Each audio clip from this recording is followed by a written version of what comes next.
Ladies and gentlemen, I know this is normally the time when I get up and about it. I get angry, I yell, I talk about the team names. My microphone has to deal with whatever the hell is happening around here.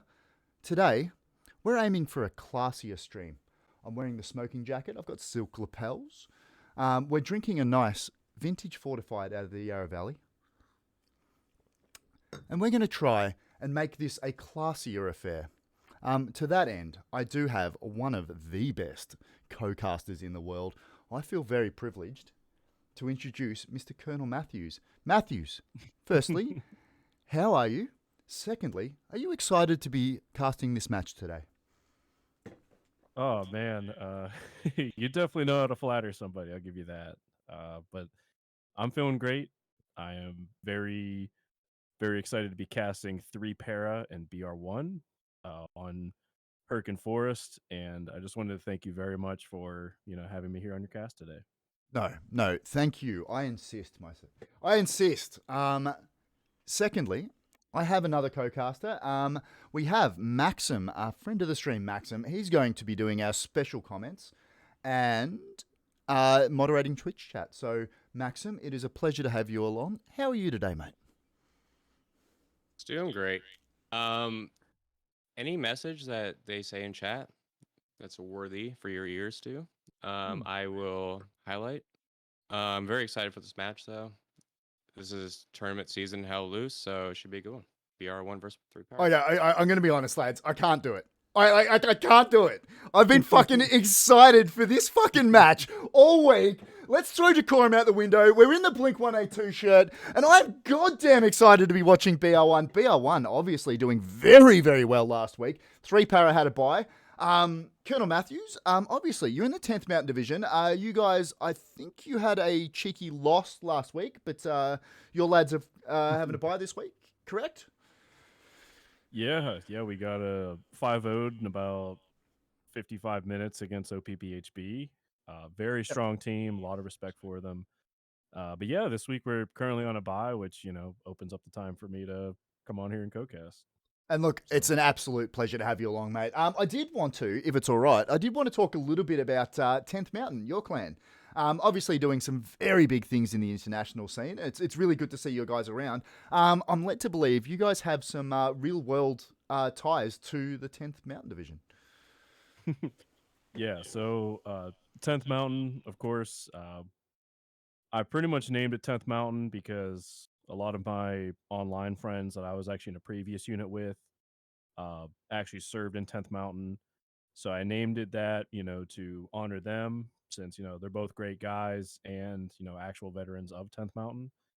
Um, there's quite a few of us you know, that are in the online clan that used to actually be in 10th Mountain back in the day, quite a few of us. And we have actually talked to the real 10th Mountain. They think it's pretty cool that we're representing them in Hell Let Loose. So Hell yeah. might do something with them in the future. So I'll keep that under wraps for now. All right. I will. I'll wait with bated breath, my friend. Maxim, obviously, one of my other US friends and viewers of the channel. Pleasure to have you along. You've played on 10th Mountain servers before, haven't you?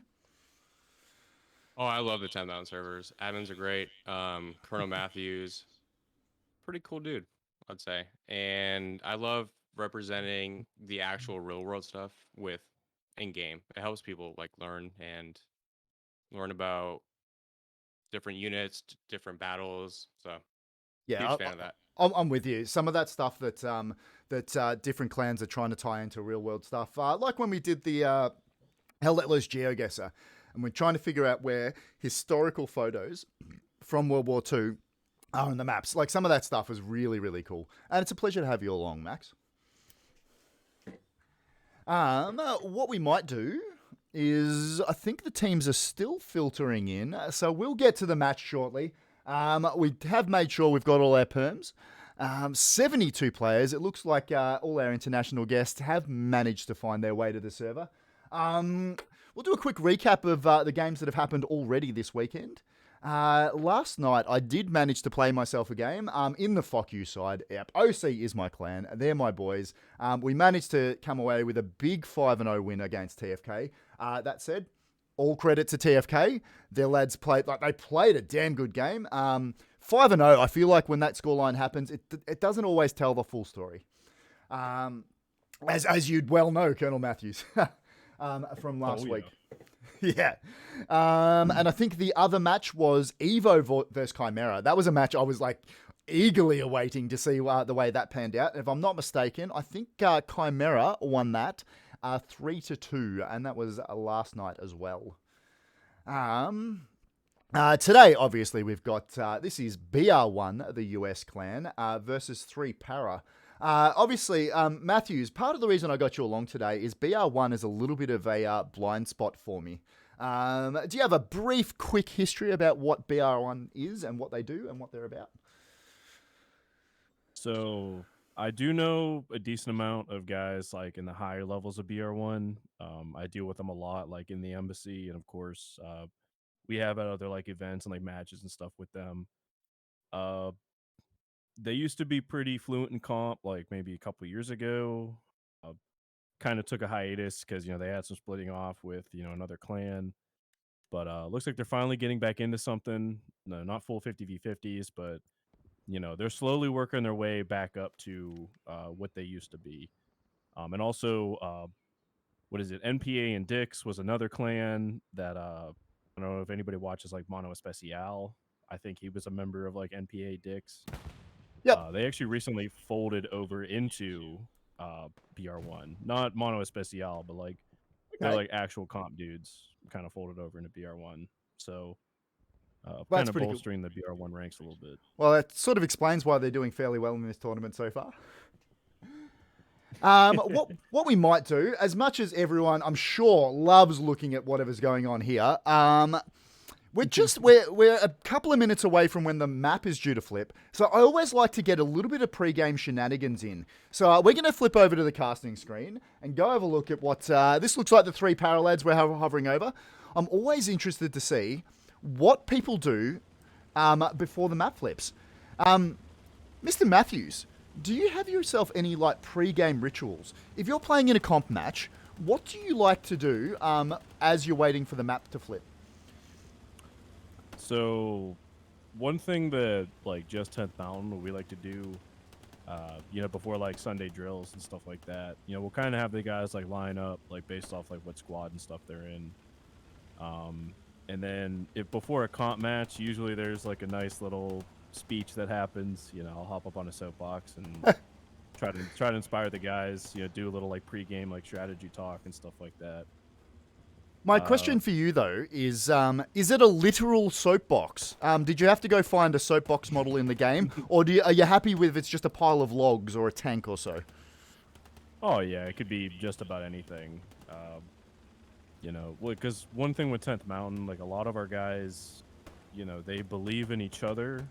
They do their best to watch their buddy's back, as long as the buddy that they're watching is also watching their back.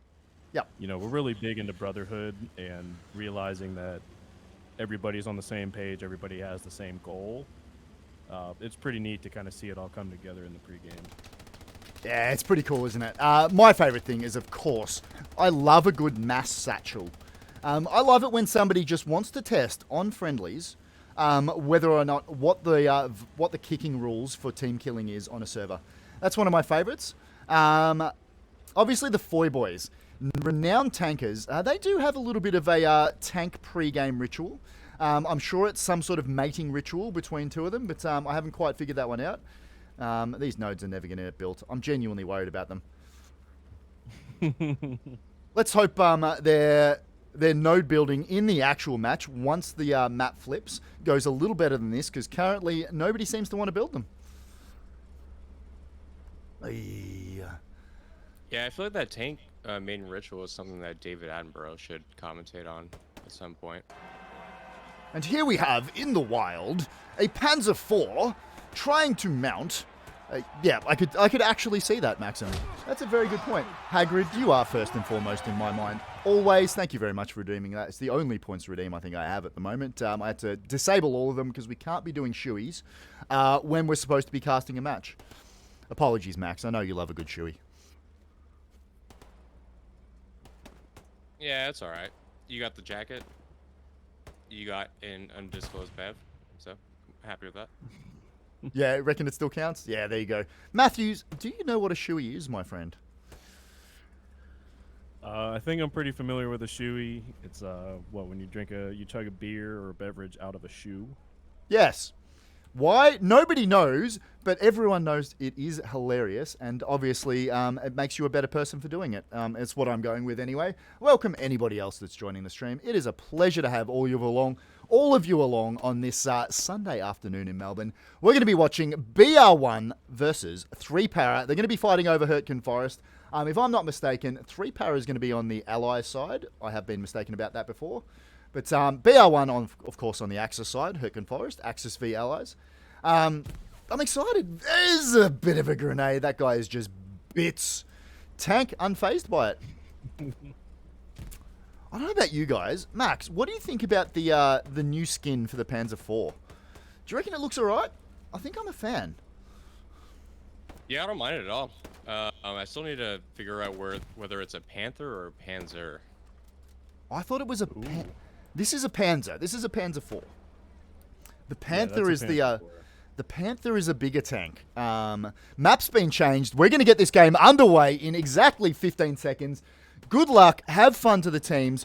I hope you're enjoying watching this from home. It is a goddamn pleasure to have you along. Whew, 6 seconds. As soon as we get in, I will grab myself a cheeky little lock squad, and we'll go from there. Colonel Matthews is on the second camera. Yep, Max, go ahead. There's a poll up in chat. BR1 versus 3-Para. Who's going to win? I honestly don't know who I'd pick. I honestly don't know. There's my squad. We're going to go top spawn to stay away from the point. And let's get goddamn into this match. There we go. We're going to press that. There we go. And let's see if we can catch some 3-Para.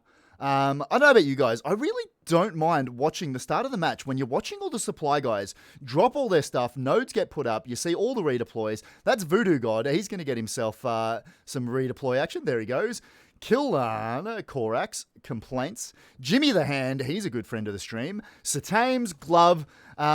Looks like they've got their shit sorted. That is a good amount of supplies going down nice and early for that 3-Para. Whilst we're doing this, what I might do is just have a quick look at the match and see what the map for the match. I don't blame me whilst I stumble over my words. But the points that we're going to be fighting over today are Lumberyard down in the bottom left for 3-Para, Cal Trail in the middle, the Scar is going to be the midpoint, Hill 15 up the top with Grosschau Approach. Oh, my pronunciation is absolutely terrible. Don't hold it against me unless you really want to. I'll tell you what, that whole left side of the map, Mr. Matthews, is... that looks very reminiscent of that game Fuck You played against 10th Mountain Division not too long ago. Yeah, it's actually a similar... of course, we were never good enough to actually see the points past the Scar. But yeah, it was pretty much the Scar, Culture, and Lumberyard were the the three caps in which we ended up losing that game on pretty much. But Yep. Obviously huge props to OC and Foy boys. They played a fantastic match, but something similar can happen here today. Yeah, 100%. Like all credit to your 10th Mountain, and it was 20th Panzer Grenadiers that you paired with for that one, I believe.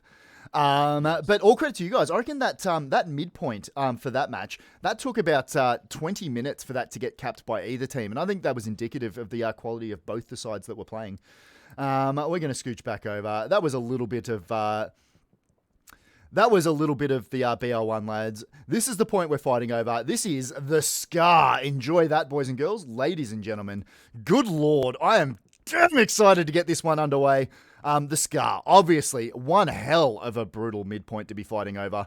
Bang in the middle of the map. You've got the river to the right-hand side, which is to the west of the Scar. To the east is a good bunch of hills. And I always feel...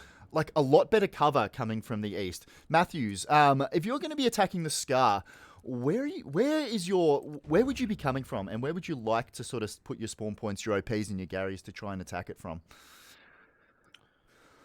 So there's many different facets to that question. Yeah.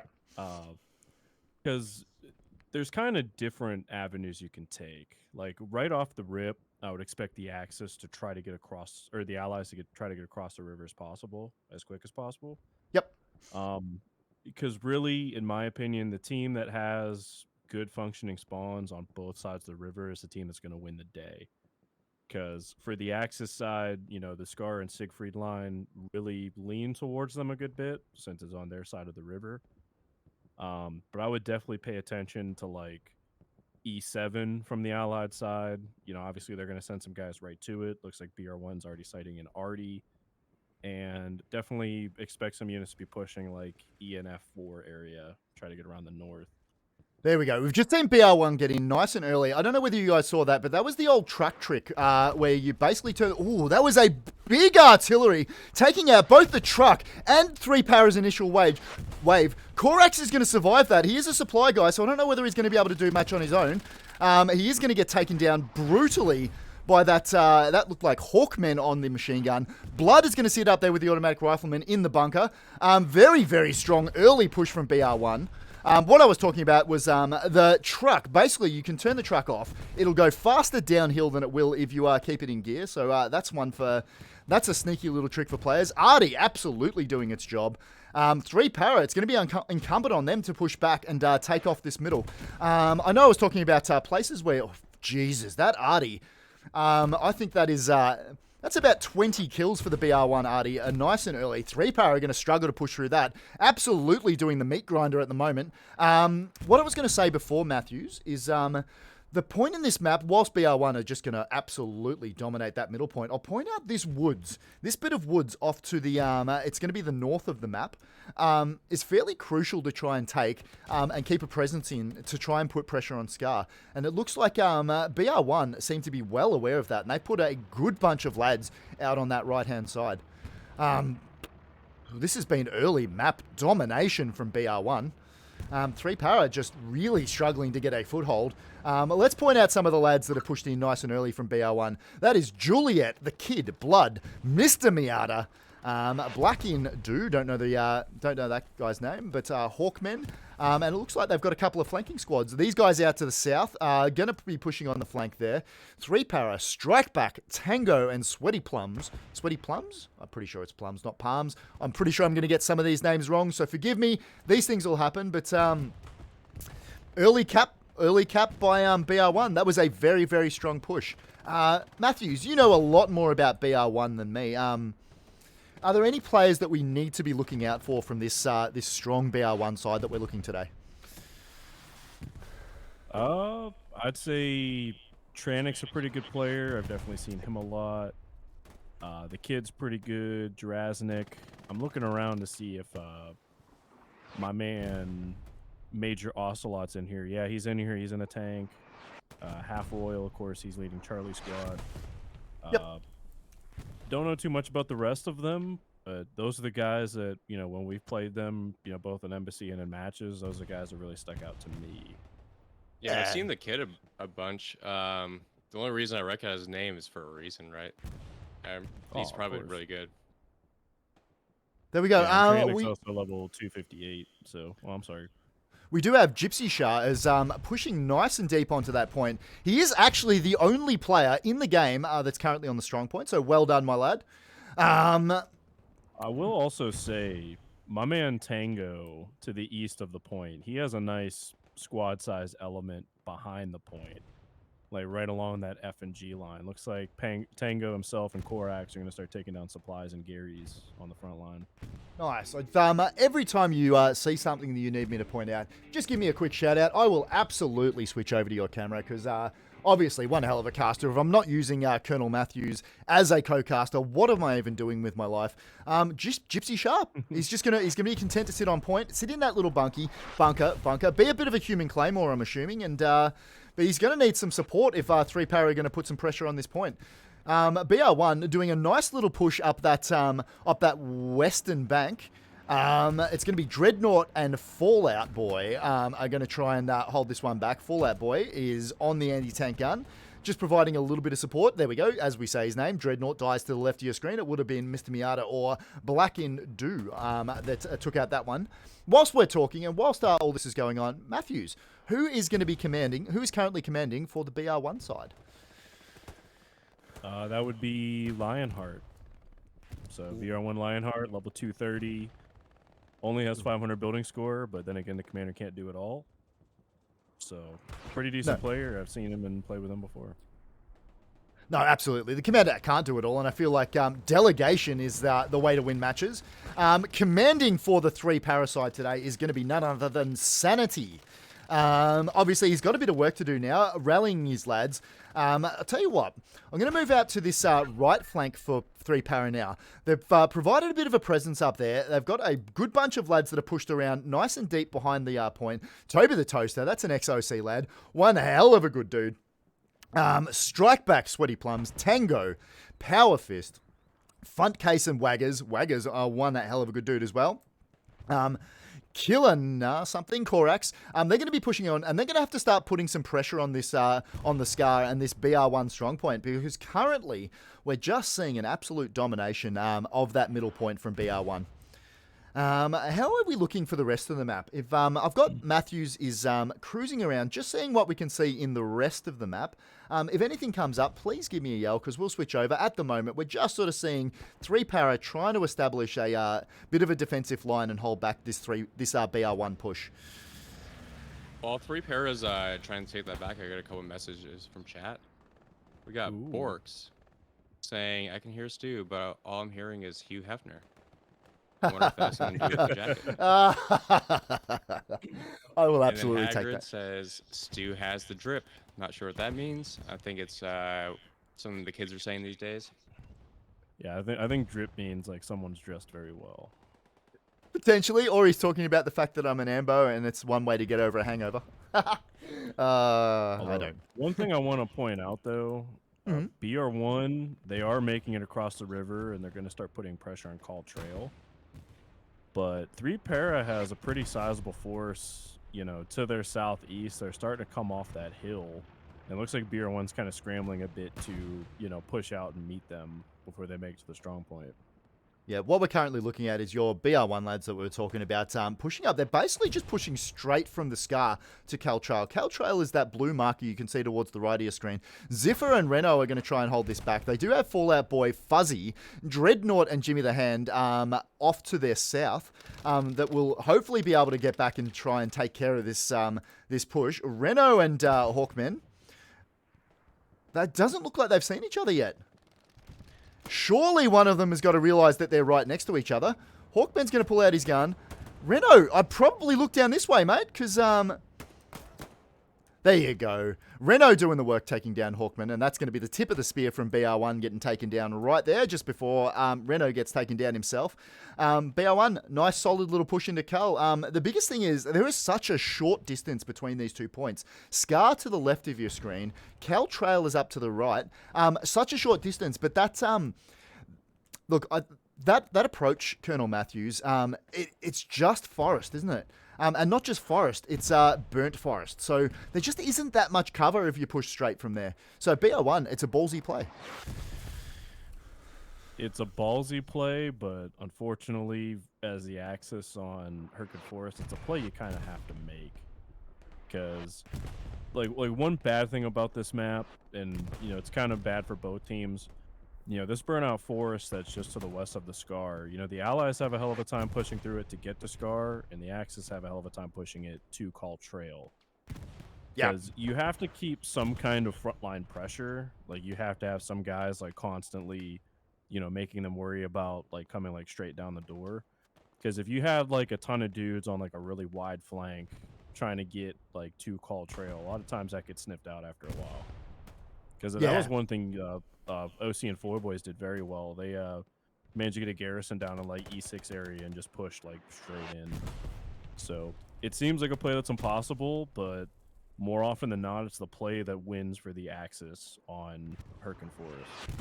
Well, just as we were talking, we were off to the east talking about that 3-para push. It got mostly cleaned up, but it looks like most of their spawn points are intact. They're going to keep pushing from that side. In the meantime, we've pushed back over. We're just hovering over Cal Trail at the moment and watching this scrambling 3-para defense trying to take it out. Mr. Miata is going to be the tip of the spear for the BR1 boys. Fallout Boy unable to take him down with a machine gun then. Toby the Toaster is going to be able to delete him with the rifle there. Delicious. Well done. That's going to blunt that attack somewhat. But the kid, the man you pointed out before, he's going to keep pushing up, basically straight up that hill. Renault was off on his flank. Fuzzy's going to be off on his flank of hell. Hagrid, there will be no shoeies. I assure you, I don't even have a camera. You wouldn't even know if I did it. You wouldn't believe me if I told you.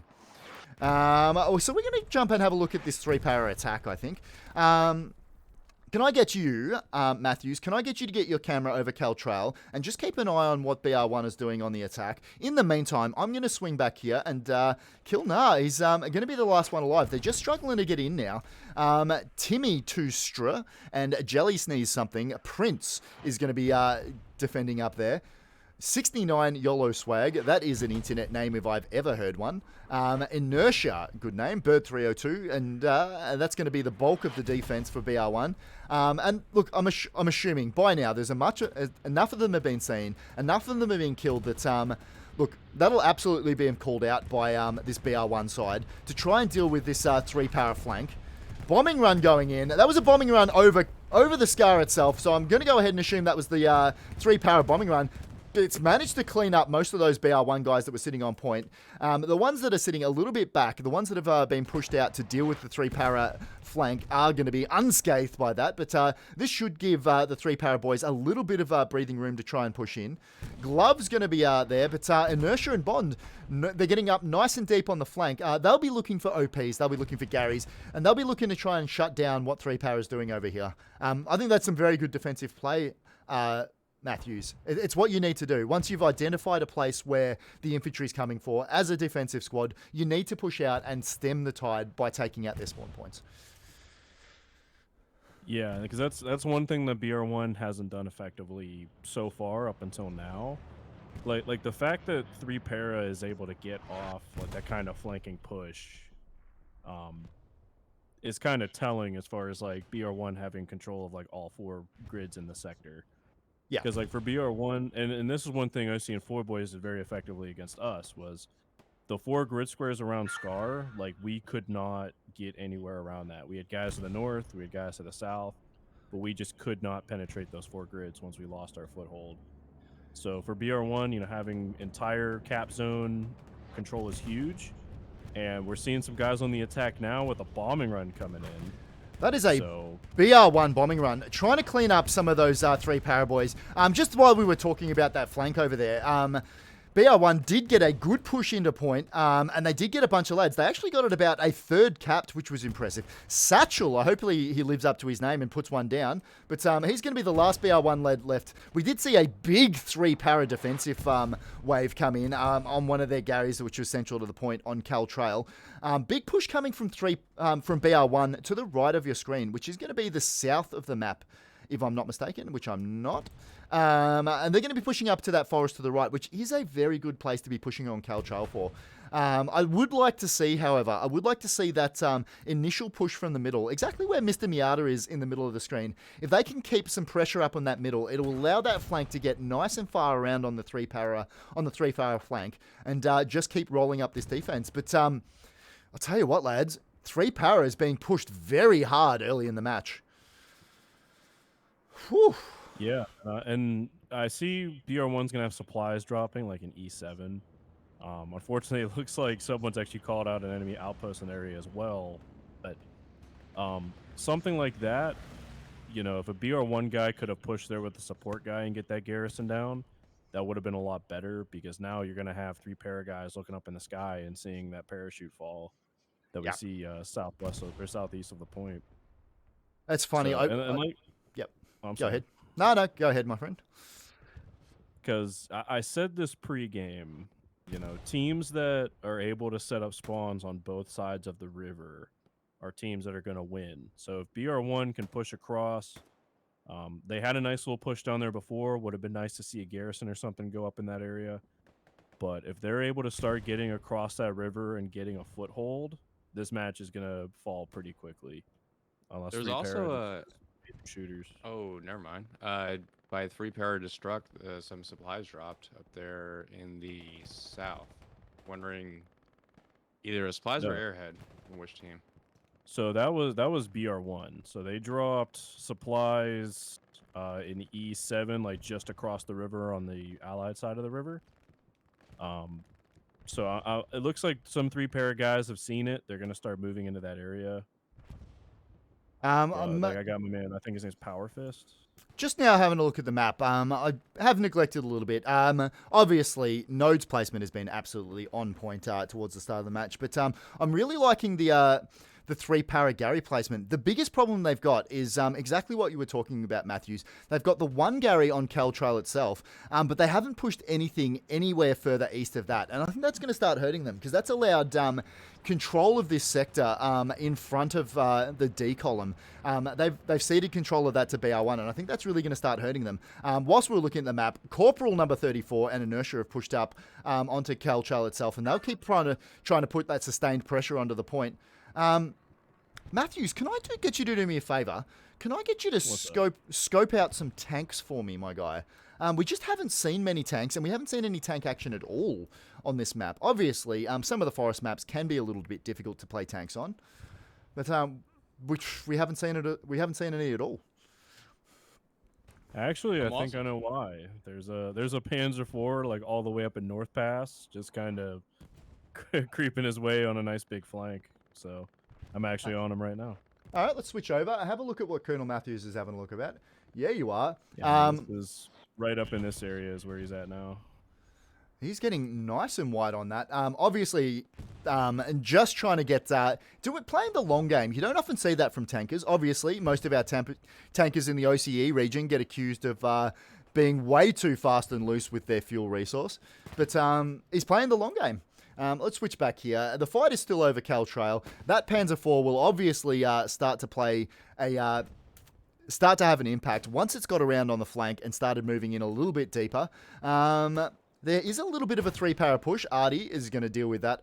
Voodoo God's nice and deep, but obviously with this 35v35 format, trying to balance your offense and defense is, especially when you're used to playing matches where they're 49v49, it can be a little more finicky than it is in, say, a pub match or a normal competitive 49v49. Also, real quick, I got to point out, BR1 lost their garrison on the Scar.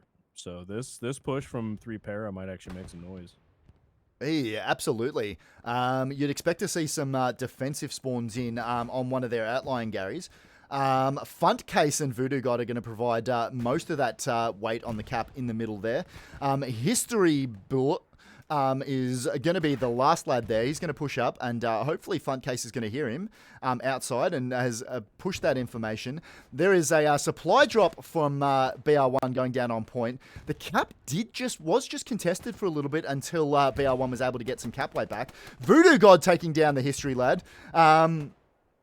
This has been a good push from 3-para. I'm liking what I'm seeing.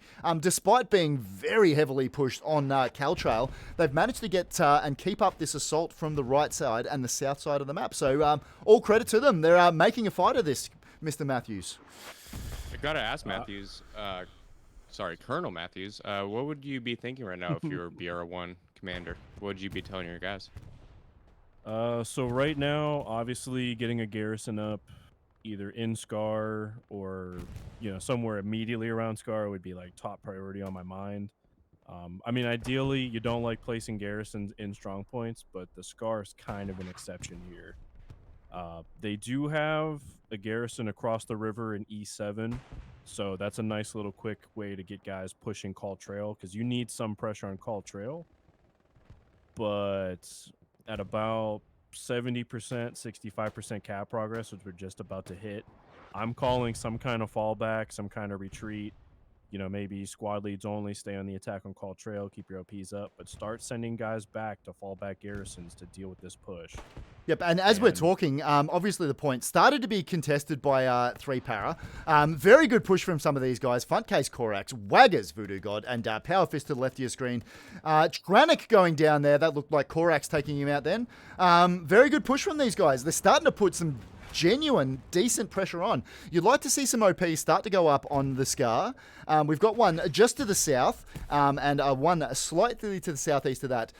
Can I get you to pull up your map, Colonel Matthews, and we'll have a look at what the garrison situation and the spawn situation is for BR1, please.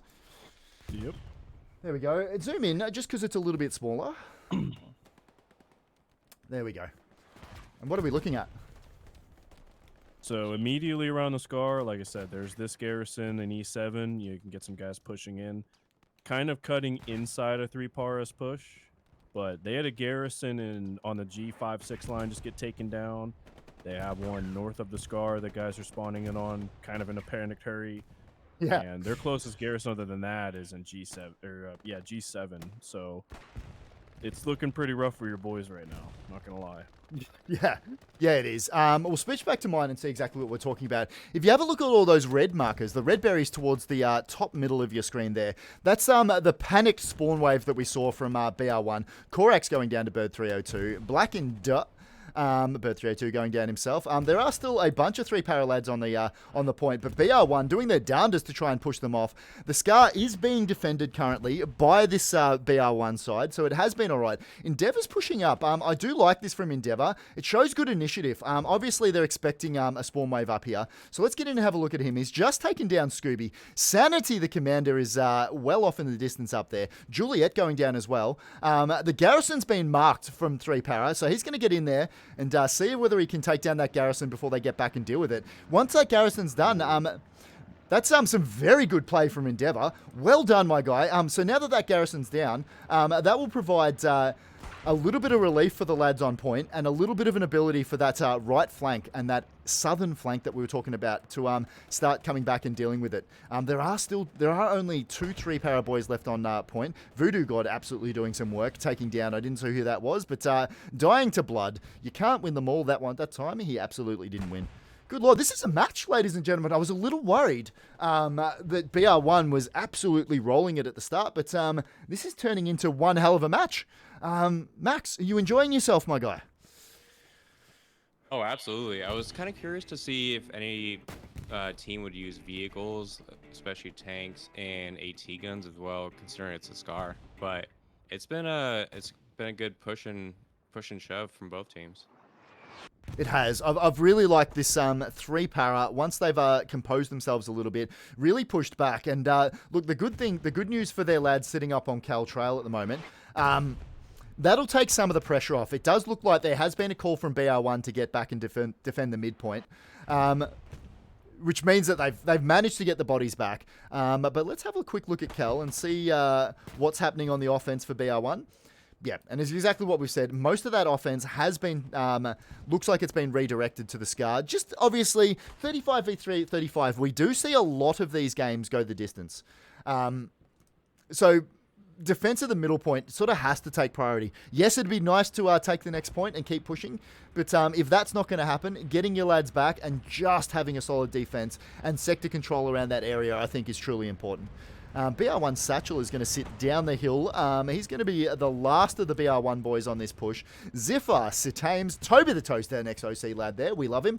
Gypsy Shaman, Fallout Boy. They're going to sit there. It looks like they're just sort of, as we were saying, pushing out and trying to control this sector down towards the south. If they can get control of this, it does take some pressure off, but have a look at that. That is a good spawn coming from BR1. They're going to start rolling up this side unless 3 para manages to get some lads back to try and deal with it. I will say BR1 is dropping an airhead in C4, so that's going to be pretty interesting. But can I get you to switch BR1... over and have a look at that? Oh, I'm sorry, what? Can I get you to go have a look at that airhead? We'll watch the progress of that, and we'll watch what BR1's going to be up. You are there. Thank you very much. I appreciate it. I will say, though, BR1 has no garrisons inside of their defensive point right now. So I mean, Baker's right next to some supplies, which that's actually the kid. He gets one up. So they needed that garrison right then and there. But yeah, this airhead is just northwest of the point. It's in C4. They are already getting cap progress. So let's see if some guys actually spawn in from here. Should be maybe 5 to 10 more seconds ish. Yeah, I do wonder now that they've started to get that cap progress whether they really start flopping onto that airhead. We're going to switch back to me just because we're looking over Caltrail itself. Big spawn wave from 3 para. Obviously the call for defending, but I'll tell you what, they're getting very easily dealt with from the BR1 boys. BR1, very strong push coming from that south. It's obviously going to be bolstered by that airhead. It's currently being defended by 3 para, but it is flickering. The point is going backwards and forwards. 3 para have some defensive work to do. I don't think they're going to have enough lads on the scar to get back and try and defend, to try and attack. So I do think it's going to be incumbent on them to try and get back and deal with this push because BR1, this has been a strong push. And now that they're nice and close, that Gary will be locked out on point on Caltra. It is not blocked out. There you go. We're expecting to see this garrison be unavailable fairly shortly on Cal, which will mean the bulk of the defensive force will have to come from this Gary, which is just to the southwest of Point. They do have one up the north in that obvious radar tower, but that man himself, thick cutback, is currently locking it out, and you'd expect him to be looking around trying to take out that Gary. Spawn wave coming back from 3 para. The lads are going to try and scramble some defense. They are murdering most of this push, but I'll tell you what, the Kid, Bond, and Mr. Miata pushing from the left, they're going to provide a little bit of a problem. Glove's going to have to get around. He won't know it. It's easy for us to say because obviously we can see everybody on the map. Glove won't know that there was a bunch of lads there. He did take down Glove. Nope, Glove was the one that took him down. I missed the guy's name. You guys in chat can absolutely correct me. Obviously, I can't see everything and I can't talk fast enough. Glove's just going to be happy to be a bit of a bush Wookie at the moment. He's just sorry about the camera work. He's just going to sit there and be a bit of a human claymore. Nope, he's going to get taken down by Mr. Miata. Well done. That is the right flank of BR1 that he's rolling up there. Nope, he's not going to do that because he's going to get brutally murdered by Kilana. I don't know the full name. Obviously, Hell Let Loose cuts out all the names. Very good scrambling defense from 3 para. What I am liking at the moment, off to the south, they have recognised that there has been a big push come from there. So these 3 para lads, which is Jimmy the Hand, Tommy the Toaster, Gypsy Shaman, and Destructus, they're pushing up there, and they'll try and deal with this. These BR1 spawn points that are coming from this side. But it does look like 3 para have had the call to come back and defend. Strike back is going to stay on offense, but not much of a push coming from 3 para at the moment, which is disappointing, Matthews, because what we saw on your screen before is that they did manage to deal with all of the garrisons there. So it would have been good to saw. That was a bunch of bits that we just saw to the top of your screen.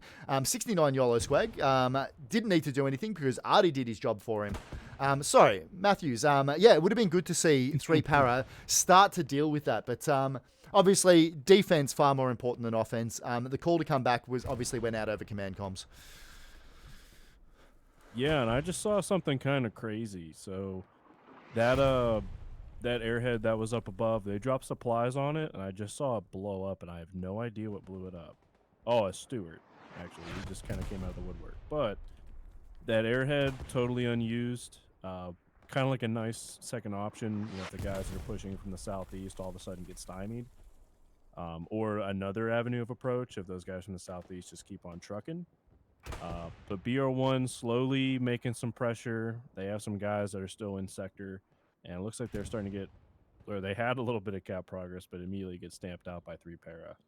Yeah, and we see this a lot, don't we? With as soon as the cap progress happens, the call to defend comes back. You'll see a spawn wave come off the garrison, and you'll see it start flickering and go backwards and forwards until one team's able to either take down some Garys or just get enough lads where they can start dealing with it.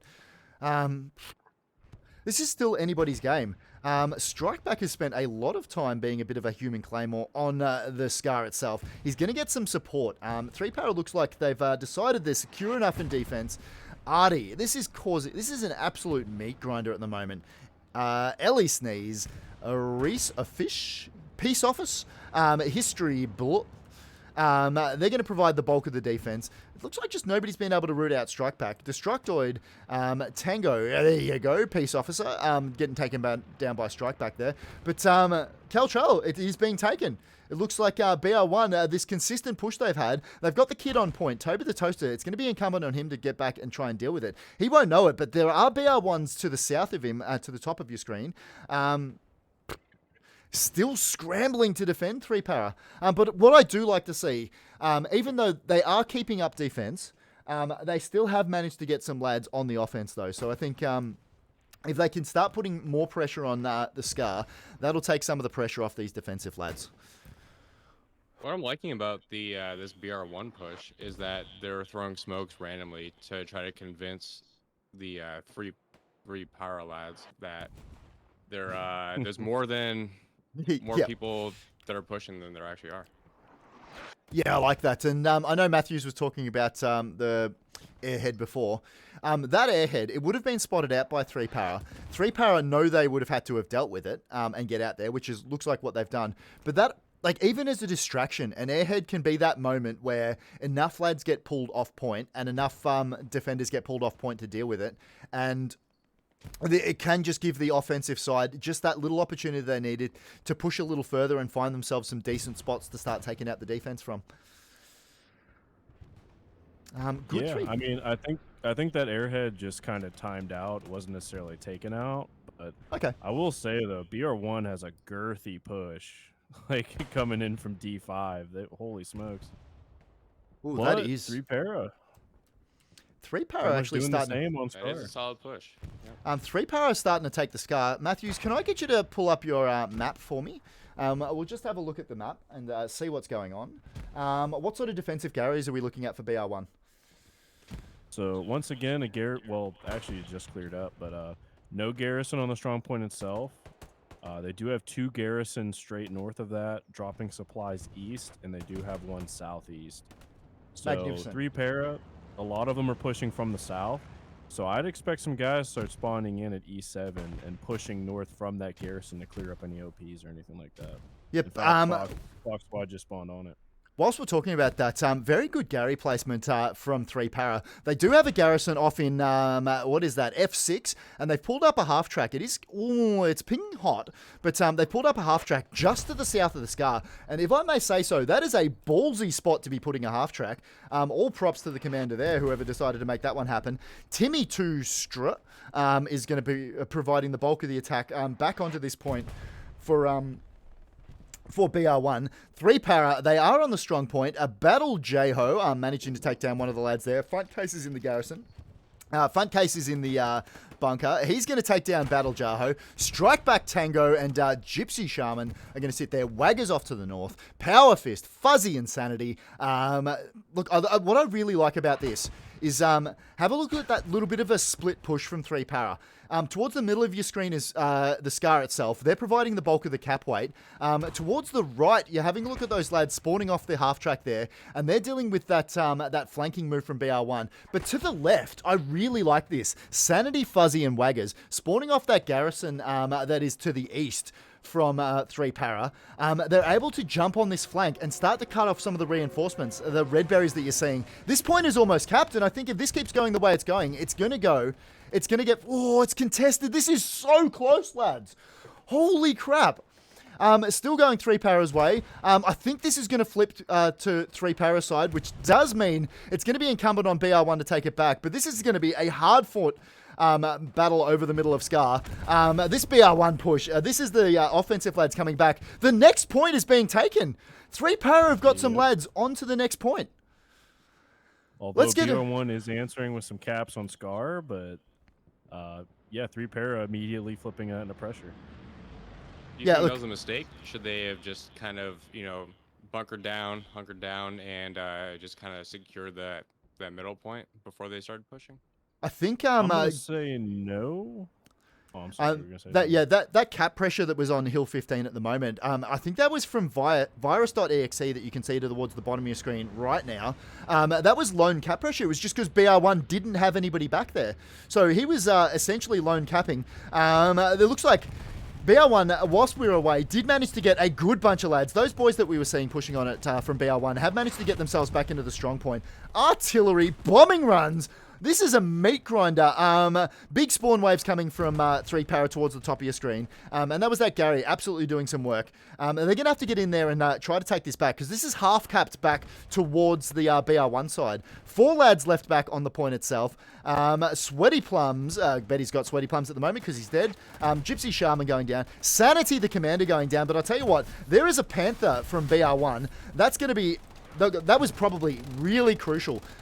Getting that armor in there. The Panther, he's just not reversing as well as I think he was. Major Ocelot, there was the lad you were talking about before. Jureburst, I can't even say that. And Sexy something. Sexy T-Rex, that's one hell of a name. The tank's on fire. Max, I don't know whether you know this, but tanks aren't supposed to be that much on fire. No, as I said before, it's probably against the user manual for that tank specifically.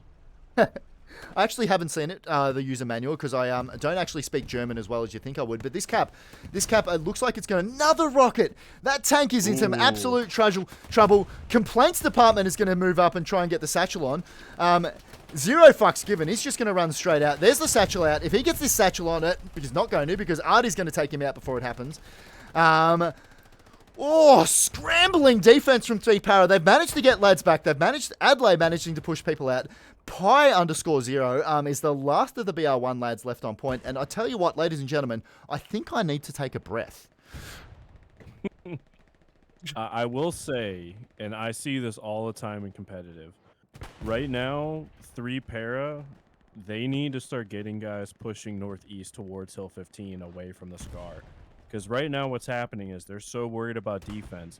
There's BR1 guys starting to push in from the east, like in G5, H5 area. And Jig Squad just put up a garrison, so they need to turn around once they realize they've cleared out outposts off the Scar. Turn around, start pushing east, punch BR1 in the mouth. Yeah, 100%. And start establishing that offensive line. Start pushing out. Obviously, different styles of play. 3 para have done very well. Like I was talking about a lot last week, but there's a real Chinese style of play that we're not seeing today, which is like that full offensive line pushing from all the different angles at once. 3 para has sort of taken the opposite approach, which is how they were able to take the Scar, which was just try and get some lads up on the flank, put a little bit of pressure on. They did draw the BR1 boys nice and close to Caltrell, but the cap's going back. That's just cap weight that BR1's putting on at the moment, allowing them to start taking the point. You're right. I think you're absolutely right on that, Matthews. Have a look at that offensive line coming through from BR1. 3 para needs to start moving and dealing with that and start providing some sector control towards the east of the map. It's going to be incumbent on them. Otherwise, if they allow BR1 this entire hill and the entire left flank that we're seeing them on at the moment, it's going to be very hard to defend deep on the Scar, I think. This has been a crazy game so far. The match is almost halfway over, and we've only seen, with exceptions, basically just a fight for the middle. Yeah, there was I think they had a little bit of a push onto Caltrell before. There was a little bit of cap weight every now and again going onto Hill 15. Both points contested. You'd like to see that. Hill 15 being capped. I just do want to get over there and have a look at what's happening. Matthews, can I get you to have... wow, that was a big spawn wave. I absolutely missed that. Renault Destructoid Sanity. Tango Destructoid. Matthews, do BR1 have a garrison on the next point, Hill 15? They do, but it just got taken down. Those guys that 3 para have pushing the hill just took it out. See, this is genuinely good squad work from 3 para. Look at the lads pushed up. This is some actual pressure that's being put on Hill 15. Look, that's a strong point. Like the definition of a strong point up on the top of the hill there. It's going to be hard for the BR1 boys to push back and start rooting them out. Matthews, can I get you to pull up your map? We'll have a look at your screen. Yep. Where are the Garys? Just have a circle around with the map for me. So as far as Hill 15 itself, they do have one in G3. They just had a nice little spawn from. They have one in H5 to the south, and then 2 front lines, one in G5, the other one right at the top left corner of G7. And their Panther just got taken out, so it's once again it's pretty rough for your boys. But 3-para with strong point control, you see guys from BR1 once again just scrambling, trying to get back to that strong point. So right now, if you're 3-para, you go from the Scar to Hill 15. Like, guys that are still back here on defense, they need to start wiping these OPs right on their front door and take that front line right to the next point. I'll tell you what, we're just watching Tango. He must be on about a 10-man killing streak at the moment. He's gone absolutely ballistic, running through the smoke. No, he's going to finally die as soon as, of course, I call his name. That is the commentator's curse. It does look like BR1 have got enough lads back to start putting a bit of pressure back on this point, which is Hill 15. Jesus, that was some scrambling defense from BR1. Adelaide down the bottom, Corax. It looks like 3-para just going to keep putting some some pressure on Hill 15. They just keep putting a push out. Corax going down. Adelaide, one hell of a lad. He's going to push up the hill and just try and find himself a spot, I assume, to try and hold out and deal with this counter-attack from BR1. BR1 does look like they've managed to get most of the lads back now. They'll start trying to establish a bit of sector control around it. Let's swoop back over and have a look at the Scar and see what's going on over there. I'm assuming because of that point almost getting capped, that the BR1 push is mainly being stalled over here, and they'll start to rebuild and they'll start to push back because as we saw on from Colonel Matthews' camera before, they've got very good Gary placement for both attack and defense. And I think the fact that they were able to the fact that they were able to get back and defend was purely because of that Gary placement. And I think because they're fairly offensive as well, we'll see them start to push back out on the Scar and start sort of putting some pressure on the 3-para team that's sitting in the Scar at the moment. Yeah, that was an excellent recovery by 3-para, because not only did they take the point, which seemed impossible in the beginning of the game, but they also put pressure on the last point. So they have some breathing room on the middle point.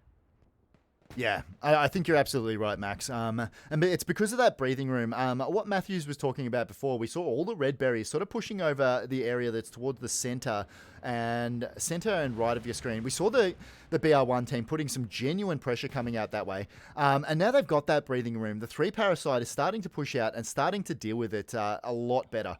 So, look, really well done from that attacking side. I think, there we go, Complaints Department going down to 69 YOLO Swag. God, that name feels genuinely bad in my mouth to say, but I'm going to keep saying it if he's going to keep killing people.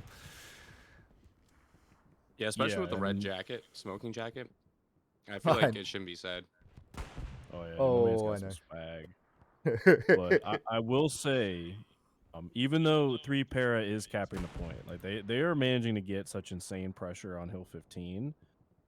But once again, I don't like seeing, like, right now you have BR1 scrambling. Like, they are running back to the point, like, from the outside trying to defend this. Yeah. So guys that are on Scar, they need to just push, from Scar to Hill 15. Make that front line so that way if this attack from the opposite direction loses steam, you have guys right on the front door that can keep it up. Yeah, absolutely. Now, what we're seeing you now? have guys. No, I'm sorry. Oh, no, go ahead, my guy. Because what I was saying, because now BR1's capping the Scar with 4 dudes. Because those guys that should have been pushing from Scar to Hill 15, a lot of them have redeployed to get on that crazy garrison that, is like on the other side of Hill 15. So the fact that you have like straight from point to point. We did just lose. I just lost you for a moment there, but I completely agree with you. Look, we did just see the Scar get contested, and that's exactly what we're talking about. Without that offensive line and that front line being established by 3-para, it just lets it's essentially one BR1 squad that we're looking at right now in the middle of the screen, like Jelly Sneeze, Timmy Too Strong. Just let them scooch through. They are doing some work, but look, 3-para are going to be able to get back and deal with it. It doesn't look like their squad lead managed to get through. But what I was looking at the map before, I don't like this garrison structure and this garrison setup from 3-para. It's very offensive and it's very heavy on the north side of the map. We're not seeing those Garys that you like to see throughout the middle of the map, and trying to control those sectors, and exactly what Matthews was talking about before. You want the ability to push out through here and put pressure through Hill 15, and keep your defensive lines out nice and wide. What they are doing, though, is by pushing up here, they're putting a good amount of cap pressure on Hill 15. It does get contested from time to time. A couple of OPs and Garrison. The Garrison's currently locked out, so it looks like BR1 are definitely getting on it and dealing with it. But I tell you what, Timmy 2 Stra, I'm going to need somebody to look up what that guy's name actually is, because I can't see the whole lot of it. But he's got himself onto point. Good bunch of smoke onto the Scar itself. They won't know it that there's only one lad that they need to deal with. Lemode, probably going to have to... He's going to have to get out of his little hidey hole and go deal with Timmy. Glover's going to sit a bit deeper. Jimmy the Hand is up there. There is going to be a fight going on here. There we go. Looks like Lemode able to deal with Timmy. That's going to be the tip of the spear from BR1, and it looks like the 3 Para boys able to push out through where that push come through. But yeah, Matthews is exactly what we were talking about. The whole right of the screen at the moment is completely devoid of... It's completely devoid of 3 Para lads, and it looks like they've put some move markers out. So hopefully we do see a squad move out that way and start to deal with it. Yeah, because now to answer that push, which I managed to get back in the server, by the way, but oh, good. Guys had to spawn in behind the Scar, like on the western side of Scar. So you need those guys to start pushing out in front of it, because this ground, like the F column, especially F5, needs to be dominated by 3 Para. Like, you cannot have BR1 just pushing from point to point. Like, I see this in comp all the time. Like, you mentioned the Asian teams, like the Chinese teams. Yep. That's all they do. They'll form a front line, they'll push from point to point, and they dare you to beat them in gunfights. Yeah, and like obviously, hella good players. But what it does do is it allows you to push and probe for weaknesses along a really long front. And like as you say that, we're seeing BR1 do that at the moment. Have a look at that nice spread out push. It allows them to find where 3 Para is weakest. They need to get all they need to do is get one squad through. The call out happens, and then it sort of resets that offensive line, and they can move up on the flanks of the entire enemy team. Yeah, Yeah, Three 'cause Para that's- needs to take those surrounding elevations, the hills, because with hill, basically there's only one way in, one way out, unless you're gonna run uphill and just get destroyed in open fields. So they need to first work on the surrounding elevation hills, and then try to go for hill in one good push.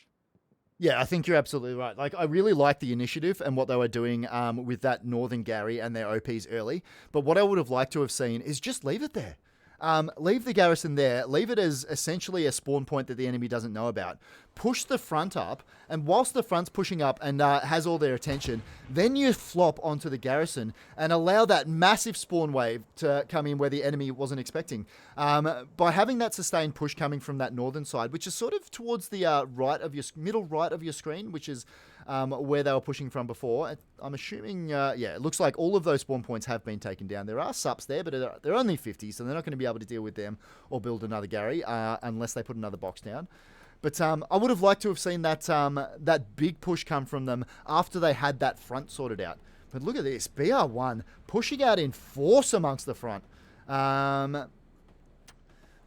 Geez, it's too hard to... Car might be in trouble here with that amount of guys from BR1. Yeah, and this is what I was talking about. Now, because we did this a bit in our HCA match against Chimera. Like, obviously we weren't going to beat Chimera, but the fact that we had a solid, cohesive front line forced Chimera to earn every single inch of ground to beat us.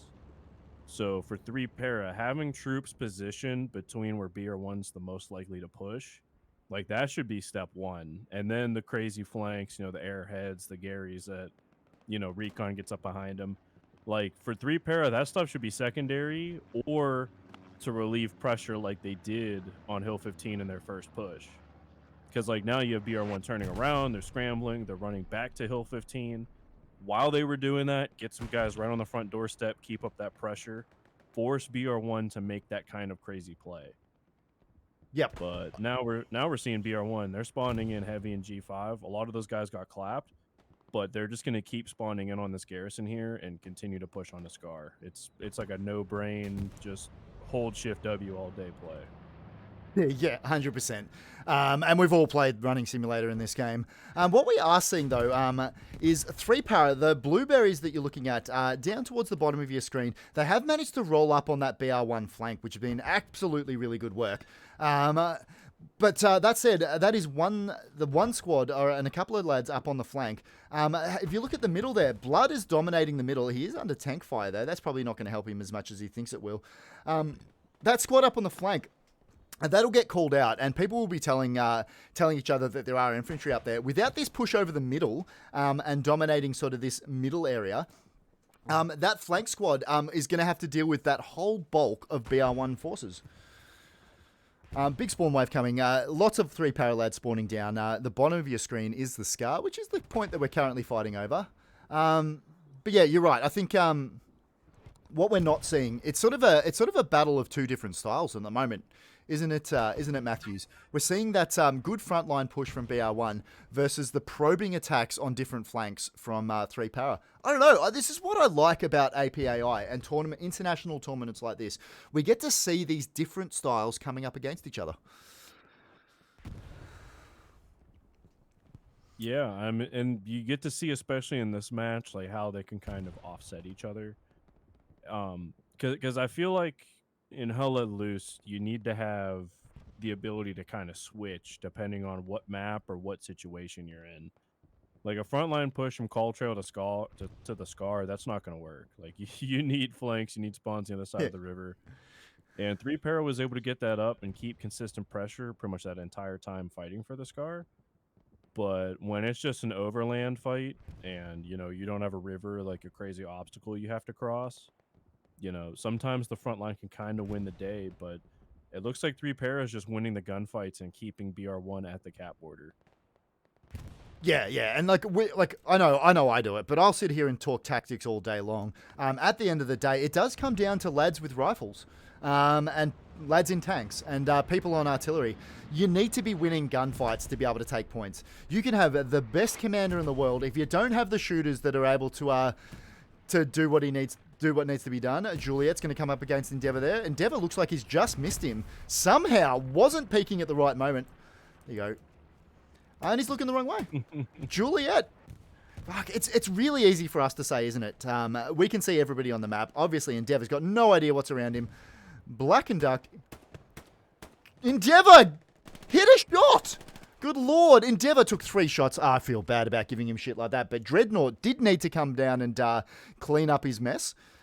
Juliet did manage to sneak through, though. He's just going to be an assault lad. He's going to just provide a little bit of pressure. He's not going to have much support, though, because it looks like 3-para has mostly been able to get in behind him. Satchel is up here. Just whilst we're fighting out in the middle, I'm just sort of going to concentrate on some of these little individual squad battles, because you know what? Why not? Toby the Toaster, he's not going to know that Satchel is sitting him down there. Well, he's going to get brutally murdered before he sees him anyway, but that's fine. Dreadnought, there you go. Dreadnought doing some more work as the assault there. He's going to get brutally mown down by, that looked like, was that a tank? It was a tank. That is the BR1 Panther. It's going to be crewed by Major Ocelot, Jerry Blair Burst, and Sexy T-Rex. There you go. That's my vote for the best name of the game so far. It's not 69 YOLO Swag, it's Sexy T-Rex. I'm okay with that. It's actually Sexy T-Rexy. Sexy T, that's even better! Holy... Yeah, that should crack me up. Good, I'm okay with it. YY said, solid retake. I'm guessing he's talking about the 3-para retake when BR1 was dominating earlier. And then Taco Terminator 90 said, Stu, how you doing? You know what, Taco and everybody else that's watching the stream, I'm doing very well. Obviously, we're on a 15-minute delay, so let me put the old delay message on. There we go. It does take a little bit of time for me to get back to you guys. Cap weight did just start to go towards BR1. 3-para sitting very deep there. Hawkman, he's been an absolute unit on offense. I'll give him that. Spawn wave of Adley and Fuzzy coming back. They're just going to sit towards the east of Prince. Prince is going to get through that trench line and get nice and deep. This is still anybody's match, Max. I wasn't expecting this at all. After, obviously, BR1 dominated the early match, 3-Para sticking to their guns. They've had some scrambling defenses and currently holding the Scar in mid. And there's a lot of channel points riding on this game. BR1, the chat thinks BR1's going to win. 71% voted for BR1, damn. so let's see what happens. 71%. Chat believes in BR1. I'm assuming, there you go, that's only 29% that voted for 3-Para. I'm not going to call, I'm absolutely not going to call it. I have no idea which way this one's going to go. And I'm not going to throw a prediction out there because I like what both teams are trying to do. Like BR1, they're trying to go like front line, point to point, and you see them like trying to grind out the victory, which sometimes Hell Let Loose you have to do. But 3-Para is matching them inch by inch. Like anytime BR1 gains any kind of ground, like you'll see some 3-Para guys spawn in, get some, you know, clapping on some cheeks. Yeah. And then kind of turn the battle around. So I really have zero idea. Although BR1 getting some cap progress a little bit right now. What we're looking at now is a very spicy OP that's been put in for BR1. Artillery dealing with most of the wave that we just saw coming off with that. It's going to be Lord Jelly Sneeze. Good name. Oh, that guy looked like he was in the bunker. He wasn't, but it doesn't look like 3-Para has been able to get it into Artie. This game is an absolute meat grinder for the lads on point now. But Capweight still going BR1's way. 3-Para is going to need to get back and deal with this. But look at that. That is a very good OP to allow them some sustained pressure. Lots of the lads spawning off it. I wonder, do you clown OP off that? I don't know who's in the squad at the moment, but we could be seeing that. Lots of lads spawning off it. It always is difficult to see an old clown OP, but... this is some good pressure from 3-Para. Yeah, they have an outpost like literally up the trench from it. Like Korax just spawned in on it. Yep. So it's kind of wild seeing like two outposts this close to each other, and they haven't even figured out that they're there yet. I think like they're just meeting in the middle and absolutely brutally murdering each other. The gunfights are going both ways. We've just seen lads on both sides die. Dreadnought, the assault we saw before. Bombing run going in. I don't know where that was aimed at. That was a 3-Para bombing run. I'm assuming because they saw there was a couple of Gary markers for BR1. 3-Para put down a couple of Gary markers, marking out some BR1 Garys just to the east. So I'm assuming that's what that was trying to figure out. 3-Para jumping back nice and deep on defense now. We're seeing some swarm waves come in. Lots of the BR1 lads are dying. But that said, lots of those 3-Para lads that just spawned in. Adley, one hell of a friend of the stream. 69 YOLO swag. I'm going to laugh every time I say it. I'm going to say that was a clown OP up there. 69 YOLO swag and Prince weren't in that squad. Surely. Timmy 2 strings. YOLO swag doing some murder. Adley's just being a bit of a human claymore at the moment. He's going to take down Timmy. And he's going to keep trying to push up. Dreadnought biting the bullet. Adley versus 69 YOLO swag. Who's going to win this one? It's going to go to 69 YOLO swag. That OP has been an absolute workhorse. More Hawkman history and Jelly Sneeze spawning in. We just haven't seen 3-Para get out and deal with this. That is obviously if you're holding Scar, where that OP is absolutely a part of the map that you need to control. 3-Para just not getting to it yet. Whilst we're looking at this, Matthews, can I get you to just have a look at Hill 15 and what sort of attack we're looking at from 3-Para? Are they have they got themselves in any good positions? Are we potentially looking at a little bit of pressure back on that point yet? Not necessarily. Looks like Destructoid, if that's his name or not. Him and an AT player are pushing on Hill 15. Just literally just two guys. But looks like BR1, they have about 4 guys kind of waiting on them. Well, Destructoid did just clap a cheek, so... But then gets one back in return. So not looking too great as far as pressure on Hill 15. Cap weight has gone back towards BR1. It's contested. It's going to flash backwards and forwards a lot. But that's just what we're seeing. We're seeing the entire attacking force spawning off that OP and pushing forward. But what that's done by providing that sustained pressure, we are, I was just going to say towards the top of your screen, you're seeing some of the lads push in from a little deeper. Another big spawn wave coming from BR1. I'll tell you what, 3-Power is going to have to get out there and deal with it. Otherwise, this OP is going to continue to be a thorn in their side. Complaints department's going to see if he can get up on the flank. Lob a grenade in, for God's sake. Oh, I've got to stop backseat gaming. There's been a great push from BR1 to try to retake it. They have, I think, 2 squads that are trying to push it right now, just to put the pressure in the middle. Prince's squad is on the front lines this whole game, so they're doing really well. Just to, put some pressure on it, get some guys back. Look, this has been a scrambling defense from 3-Para. What I'm not seeing though is they are getting some kills and they are deleting some of those lads. Where are the artillery shoutouts? Why are we not putting artillery there? Smoke going down. That might be the 3-Para smoke putting it in. Adelaide, get in there. You've got to take out that OP, my guy. One spawn wave, 69 YOLO Slag is going to be the last lad back there to defend. He's going to take it out. 69 YOLO Sweat. That could be absolutely clutch taking out Adelaide there. It allows him to keep that OP up. Is that OP up? It is not. No, it is down. Looks like they did manage to take that. So I didn't see who took that down. If that was Adelaide, I completely apologise, my guy. Well done and well played to you. The next point, Hill 15, was currently contested. If you're over that way, Matthews, I'm going to switch over to you, and we're going to see what the attacking force of 3-Para is looking like at the moment. Once again, I could see on your stream my thing's not popping up. Do you need me to resend that to you? But if it's not too much trouble, yeah. I will say though, it is literally just the same 2 guys. They might have just gotten some kills and, made that kind of happen. But yeah, it's literally just Destructoid and aces and 8s. But that is it. Although there are some guys pushing in from like G5, like right in between 2 BR1 Garys. So they're going unspotted right now. Right. Just real quick, I was going to say that Adelaide destroying Prince's OP may have changed the course of this battle. Yeah, 100%. We were seeing BR1 keep pushing in from there until Matthews gets his camera back up. It looks like he sent it to me, so I'm going to position myself over the SCAR whilst I do a little bit of technical work. Matthews, I'll just hand it over to you right now, and you can talk about this BR1 push that's coming from the south.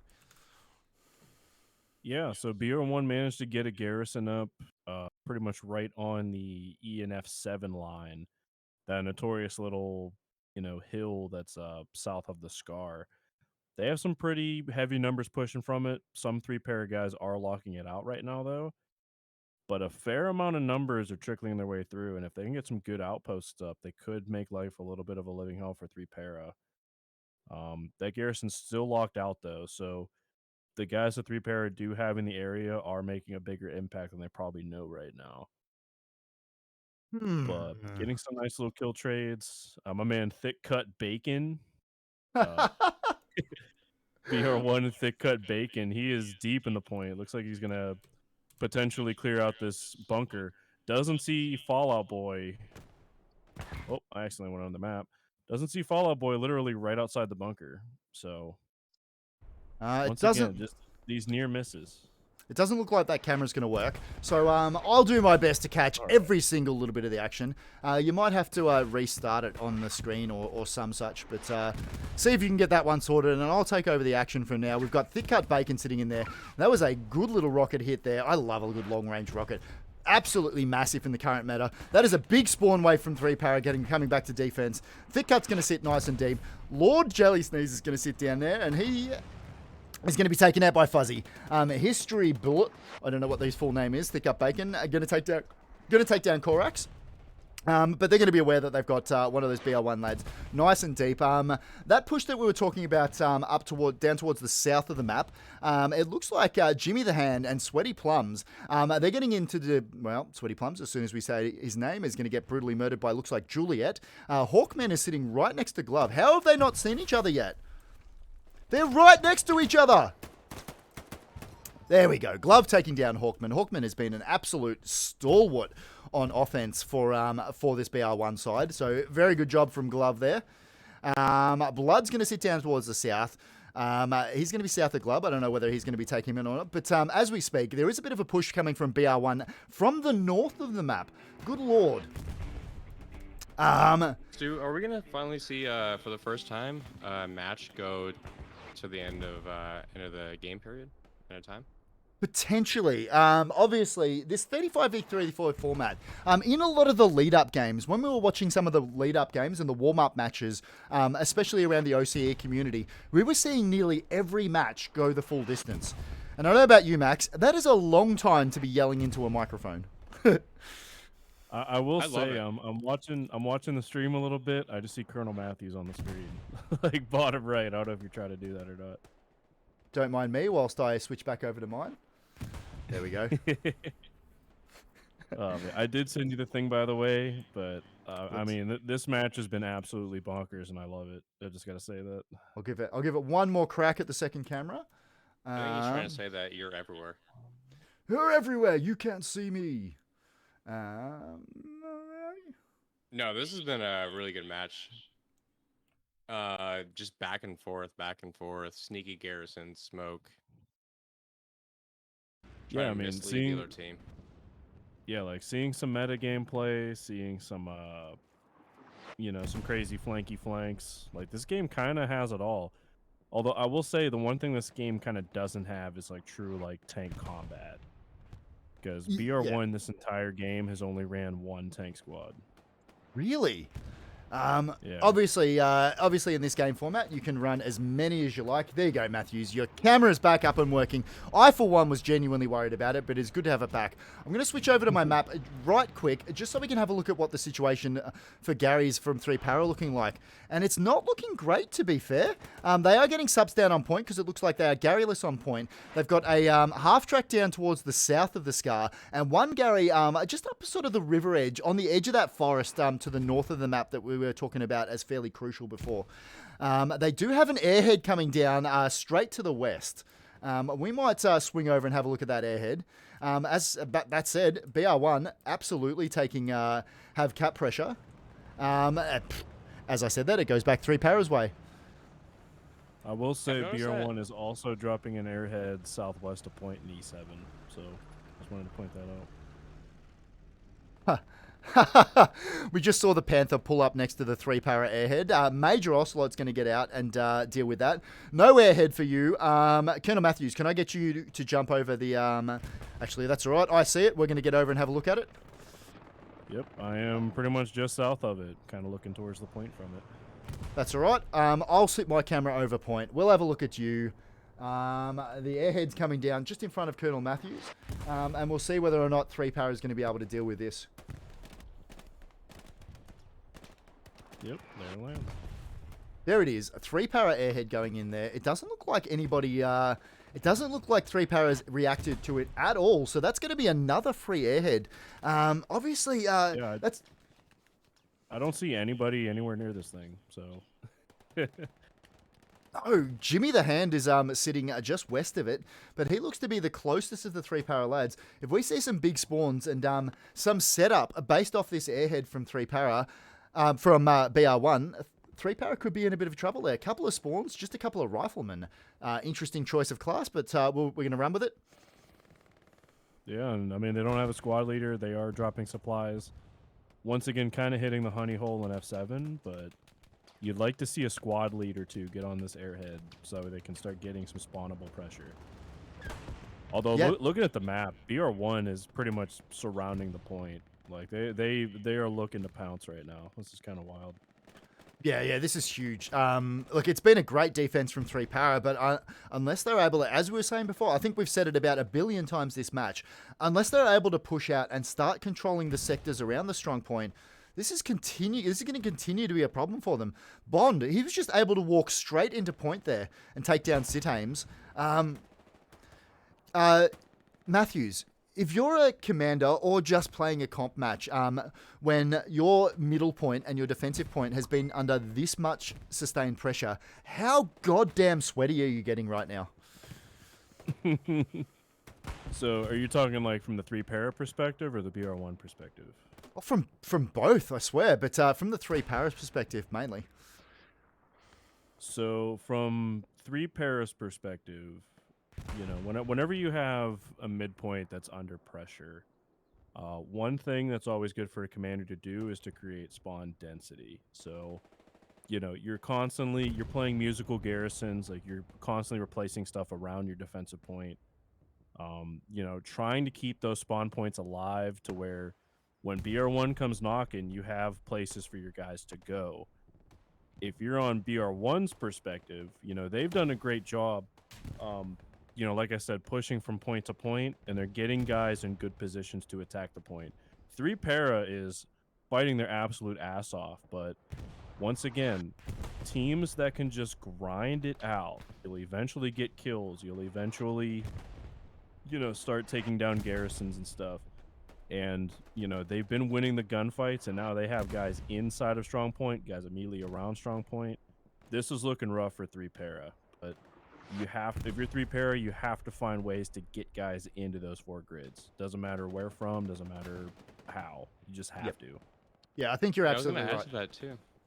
Go ahead, Max. I noticed that 3-para, their garrisons, they're very clustered in like the same general area. So let's say they lose this middle point, they're gonna lose probably 3-4 garrisons. And if BR1 had a recon squad at the next point, I think Col Trail, then that's basically the rest of their garrisons. Yep. I do like some of the garrisons that are put out. The biggest problem is Scar. Like, it is one of those ones that you do need to have that garrison on point itself. They do have some outlying garrisons, so it's not so bad. But it's what Matthews was talking about before, is having that spawn density. If you can keep your lads moving forward and always have somebody somewhere for them to somewhere close for them to fall back on and keep pushing out, I think is important. The other thing I sort of like with garrisons and OPs, bombing run coming in. That's going to be the I'm assuming that's going to be the BR1 bombing run there. And that's going to deal with most of that 3-para resistance. I really like that as a bombing run. It's softened up, and it's going to allow these BR1 lads to push in and take the point. Voodoo God going down there. Bond inertia. The Kid are going to keep pushing in. Blood towards the left of your screen. Thick cut bacon is going to push in as well. This is going to be rough. This is going to be very hard for 3-para to get back and defend this. Good Lord. That and they called that bombing run like they thought there was a garrison there, but it was just an outpost pretty much. Oh. Because some guys from 3-para still were able to spawn in there and just kind of survive. So now it looks like 3-para is having a bombing run of their own. However, they didn't. I thought they were going to get a couple friendlies with it, but it turns out they did not. So lucky. Maybe that's a little bit of momentum they need. For sure. Just on the outskirts. The point is still being taken by BR1. That'll be the Kid and Leon Thought something in the middle. I think Leon Thotsky, that is genuinely hilarious. Great name. Love the guy. 3-para. It is contested, and it's going to go back 3-para's way. This is one of the hardest middle points I've ever seen. And we're under 15 minutes left in this match. I'm taking a lot of notes. That outpost... That outpost that I was talking about, and that already round was absolutely fucking devastating. Did you see that shit? Absolutely. Woo. but that outpost that's just south of the Scar for 3-para, that outpost is worth its weight in gold because those guys continue to spawn in there and hold this point. However, I mean, now they just spawned it again, and look, that outpost is keeping this point in 3-para's hands because they can spawn in and walk right into the strong point. This is so close.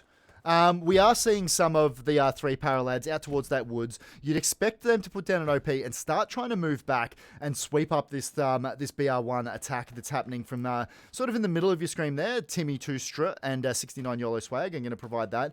3-para sitting very, very deep. Thick Cut Bacon Juliet moving from the other angle. Gypsy Shaman Tommy Gun from 3-para towards the right of your screen. It looks like... Can you see any of the 3-para lads? Have they just given up on offense completely? Let me zoom on over there real quick because I'm just fascinated with this hold on the Scar. And it kind of looks like, I don't see a single cherry anywhere around Hill 15 right now. Oh, cherry. I've always gone with red berries, but I'll let you get away with that one just this once. But cherries, that's not a bad name for them. I'll give you that to you. Oh, I love popping cherries. Let me tell you. Yeah, just as we speak, BR1 just mopped up the 3-power resistance on point. Plenty of artillery going in. BR1 have a very strong hold on the point at the moment. It's going to take some work for Toby the Toaster taking down one of the lads. This is going to take some work for 3-power to take them out. Couple of more lads moving in from the east now. I think this is going to go back BR1's way. I think so as well, because 3-para do have a garrison, like where that outpost was that I said was worth its weight in gold.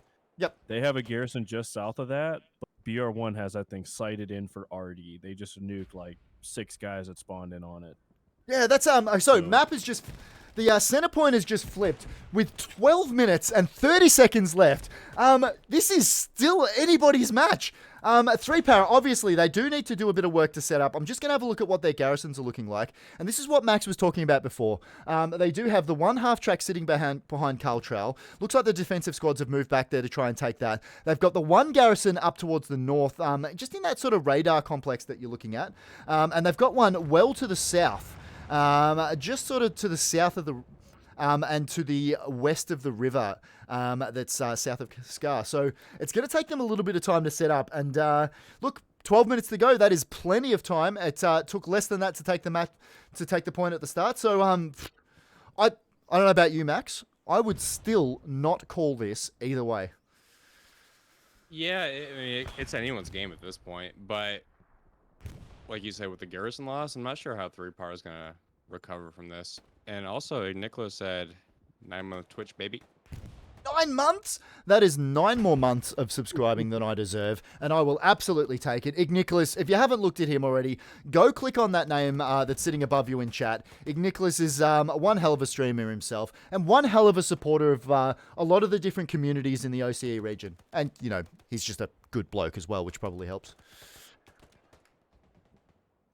I will say BR1, they have gone up a Gary close to the point. However, it is a little bit lit up, but they do look pretty strong, like in and around the area of Scar. So yeah, look for 3-para to have another crazy southern push here, though. I think you're absolutely right. Look, momentum obviously with BR1 at the moment as we approach 10 minutes left in this match. I'm going to call it now. This match is absolutely going to go the distance. I can't quite see what's happening here. It looks like Adlai and Fallout Boy pretty content to just be little bush Wookiees sitting outside there. They know that all they have to do is sit there, provide a little bit of cap weight, and they'll make BR1 stress just a little bit once they move out of the point. Blood and a Blackened Duck, I don't know what his full name is, are going to push out. BR1, they're doing exactly what we were saying 3-para should have done before, and they're pushing out and trying to control the sectors around the Scar. We do have a good northern push coming from 3-para. Good offensive line. We're going to see some come down the river towards the middle left, and some come from that sort of more open area towards the top of your screen at the moment. But there are a lot of red berries there. Middle point is contested. I do want to point that out to each and every one of you.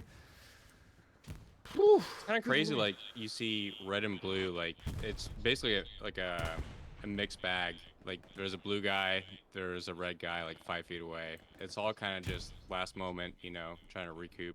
It's all over the shop, isn't it? It's just, I don't know, as a caster, I don't know where to focus, because it's just gunfights, left, right, and center. This is insane. This match, do you know when you get given a match, like I got given this match early in the week, said, Stu, you want to cast this? I'm like, yes, I would love to, and I'm looking forward to it. I had no idea this would turn out to be such a cracker of a match. This is insane, and it is a goddamn pleasure to be here. This is one of the coolest matches I've ever seen. It's insane. Black and Duck just going down. Thick Up Bacon's providing that. There are 4 3-para lads sitting on point. Fallout Boy feels like he can push out a little bit more now. He's going to be sit on this corner and see whether or not he can take out. He's seen the muzzle flashes. He's got a shot on the kid. One shot on the kid probably isn't going to do it. Wearing the white helmet, which is always a bold move. Is he a medic? He is a medic too, so something you don't see in the competition meta very often at the moment. The kid's obviously knows he's getting shot at, so he's going to sit a bit deeper. Juliet is going to walk into the bunker. He would have, or she would have just seen Jimmy the Hand. One shot's going to miss. Second shot, Jimmy the Hand probably should have moved once that first shot missed, but there you go. That's most of that 3 power push that's going to come to an end. BR1, very well dealt with by them. Good bunch of lads. I'm going to move over. We're going to have a look at Caltrell and just see sort of what sort of an offense is on at the moment. Sanity, the commander, is the only person sitting on defense, but he does have a tank, and this is the first time this entire match that we're looking at a 3 power tank. And that is a 75. It does feel a little late in the match to be pulling out the 75s, but that's Dr. Doodoo. She is one hell of a 3 power lad. I did get it wrong last match. It is in fact a ladette and not a lad. And she's in a tank with Centurion. Centurion, one hell of a good 3 power lad, and one hell of a friend of the stream as well. Stu, can I ask you how many water buckets do you think have been shot at this point? That's a very good point, Max. Obviously, that's what we do on our stream. We take out water buckets to deny the enemy the ability to draw water from wells. Once they have got no water buckets left and they're all full of holes, that will give us the opportunity to shoot them in the head when they're forced to use their helmets, when they're forced to take them off to use them as water buckets. So I think that's probably what 3 power are doing wrong at the moment. They're not shooting enough buckets in the map. 3 para, though, they have a really strong push coming in from about like F6 towards the Scar. Decent amount of numbers coming in there. Just as we said that, there's a couple of them just died, but Power Fist and Voodoo God are going to stay alive. Peace Officer's going to move in. Black Duck is going to get taken down by Jimmy the Hand right there. They do have that OP. I wonder, this is about the perfect, as soon as we say his name, he obviously dies. Perfect opportunity to pull out the old clown OP. But 3 para, they do have cap weight on, and they do have a good push coming from the top of your screen, which is the east of the map at the moment. This is huge. Under 10 minutes, and middle cap is currently getting taken by 3 para. This is absolutely huge. Question on chat. I'm going to go deal with that. 3 para, Pariah just wants to know, are 3 para Artie up at all? Let's move back and have a look. It does look like they do have one on Artie. He has jumped off the gun, usually meaning that he's currently being shot at. There you go, he's back on the gun. So 3 para are running Artie at the moment. Something that we didn't see in some of their previous matches in the lead up to this, which I think is a big mistake. Artie, Colonel Matthews, Artie is incredibly strong in this current meta. Oh, Artie is just extremely strong, period. Like, you're starting to see a lot of teams, like, they're willing to take guys off the front line to have, like, guys on the Artie guns and an Artie defense squad, like, back at Artie. Like, it's kind of wild to see, like, the progression of the meta. Oh, look, it's What insane. I love seeing Go, is Max. teams building nodes and placing vehicles to defend Artie so it doesn't get sniped off from recon. Yeah, like one thing that OPBHB did against us last week, and they also did when we fought them in the HCA, they had, like, what seemed like 9 guys back on artillery, like 3 guys on the guns and then an entire squad defending the artillery. So, because like that's how powerful Artie is in this game. Like, if it constantly stays up and you get all 3 guns whistling like the entire match, it is so devastating, so strong. Yeah, and you can basically turn all the choke points into the map into an absolute meat grinder. Every time a garrison gets called out, even though Artie can't take down the garrison itself, it can stop those spawn waves from having an impact by just chewing out the infantry. It was one of those, going back to your point before, Max, it was one of those moments in our clan that warmed the cockle of my heart. When tankers were offering up their tank to the artillery players to use as barricades. It was one of those interdisciplinary moments that just sort of warmed my heart a little bit. Yeah, with these streams, I love seeing what each team does to defend their artillery position. You know, some people do Belgian gates, some people do hedgehogs, vehicles. It's always just fun to see, like, a mixed bag, you know. I will say something that might blow your guys' mind. Go. If you park a medium tank, so if you're on the Axis on Hurricane Forest, you can park a medium tank in a super specific spot. Like, I'm telling you, like, you got to look at, like, rocks and shit, make sure it's in the right spot. but you can park a medium tank behind the arty on the Axis side and snipe the allied arty across the map. That's insane. Obviously, bombing run going in. That's going to be the 3-para bombing run. Didn't take down too many of the lads, but hopefully they got some of the spawn points. 3-para doing their darndest. We just saw Adelaide take some shots at Endeavour there. I don't know whether he needs to kill his own team, but that's fine. We'll let him do his thing. They're starting to push out from that back point now. This is going to be crucial. If they can push these BR1 lads off this side of the point, this could be absolutely huge. Under 3 minutes left to go in the game, and 3-para are capping. Kilnar going down. Endeavour will know that there's people in there now. He's going to take down Jelly Sneeze. Miata's going to take down Endeavour, though. 3-para capping. That is a good bunch of blueberries on the point. 3-para known for their late game moves. Still anybody's game, but BR1 have got some work to do. That is a lot of blueberries sitting on the middle of the point. This game could go 3-para's way. This has been insane. If this gets capped in the last couple of minutes, this will blow my mind.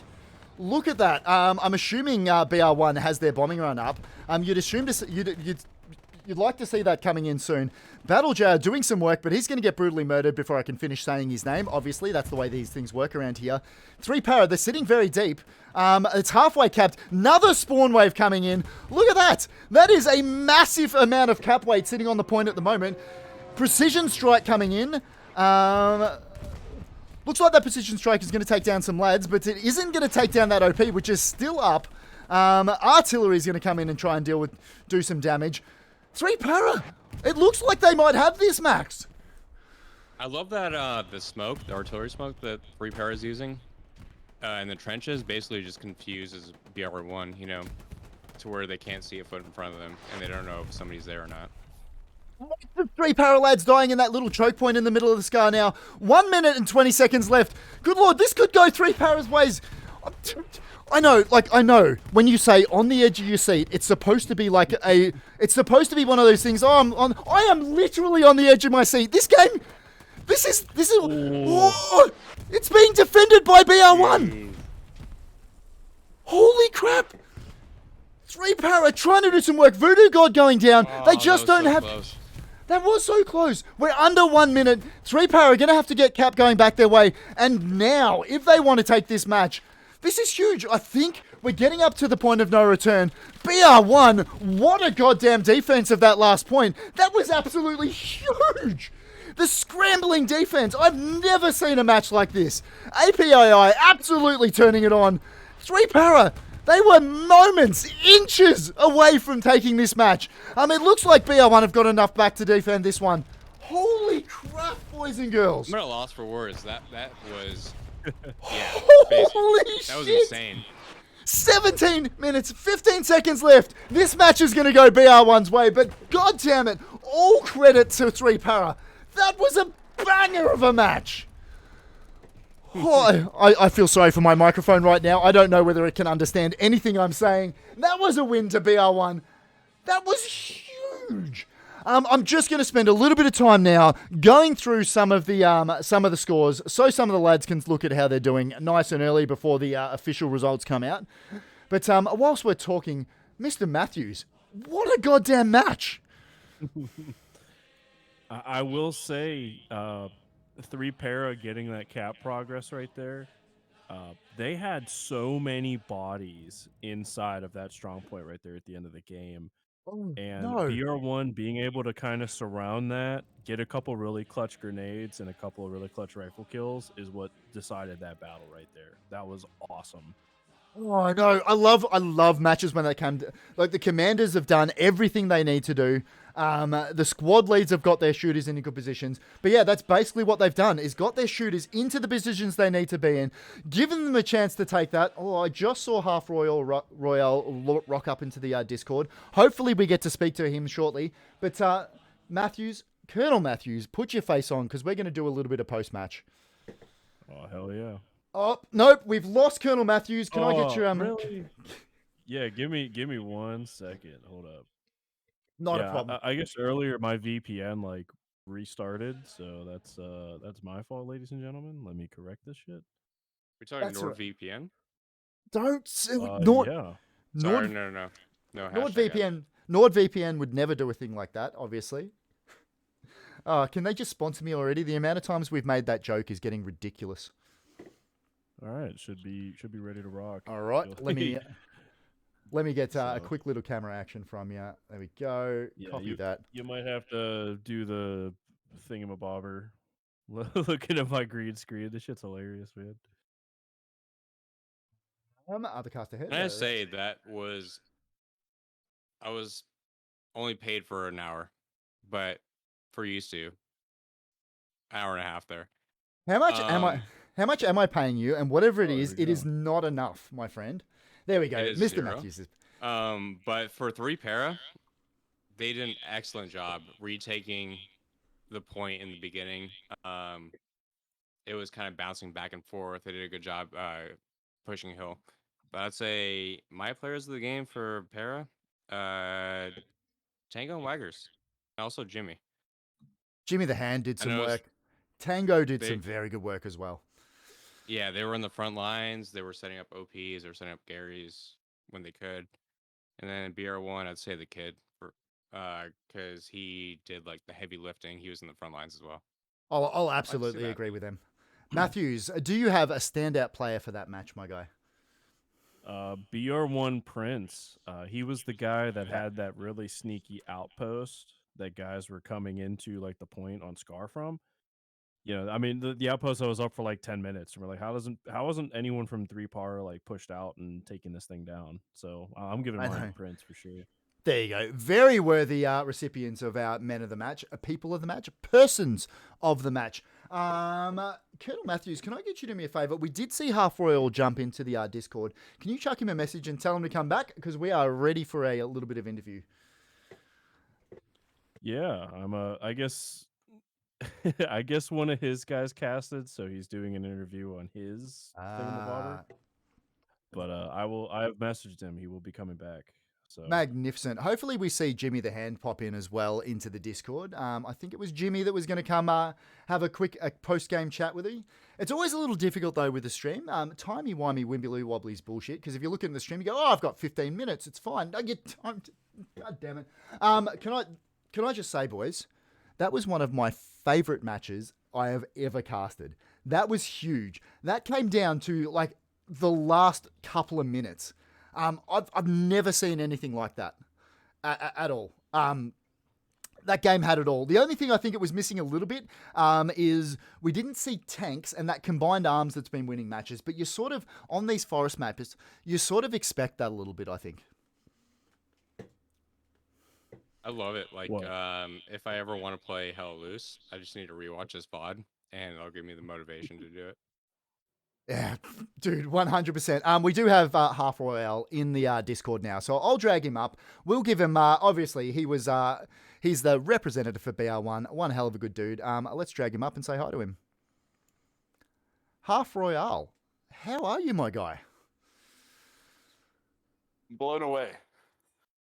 That match, I think I've just been yelling into my microphone for at least the last 5 minutes. That ending, you could not write a better script. That was insane. Oh, and when you're in the battlefield, it's so much crazier. We lost comms in our command chat for about halfway through the game. So I was in command chat relaying everything to everybody in the Discords. Wow. Okay. Well, whatever you did, it obviously worked. Can I just say that that last defense of the point, that was millimeters away. I don't know how to translate that into our freedom units for you Americans, but that was millimeters away from losing that game. Great scrambling defense. Your lads did really well. Yeah, we definitely played it a little close there with the reinforce. We dropped reinforce, I believe, at 6 minutes, waited the 5 minutes, then dropped it at like 50 seconds or something. What were you guys thinking when 3-par took the middle point for a while? I think we lost a lot of morality in that. I mean, just playing on Axis, even though you have certain advantages, the one advantage you do not have is that retake. So once we lost that retake, we knew it was going to be an uphill battle from there. Yeah, and I think Matthews was talking about it before, and we were talking about it during the screen. the stream, but just watching your offensive line push out and start putting pressure across the entire front of Scar, I think that did really well for you, and we were really impressed, my guy. So, like, genuinely well done. Yeah, thank you. So is that 2 wins for BR1 now in the APAI? It is indeed, and we're going to be looking for our 3rd next week. That's right. I'm Yeah, genuine. Who do you guys have next week? by the We way? have, I believe we have Sev H, and Ooh, then that's I gonna be think we tough. play FOC next, or after that. Or it could be the other way around. Well, either way, mate. FOCU, that will be my clan. We had a win against TFK last night, so I will genuinely look forward to watching that one, or playing in it, depending on how the teams shake out.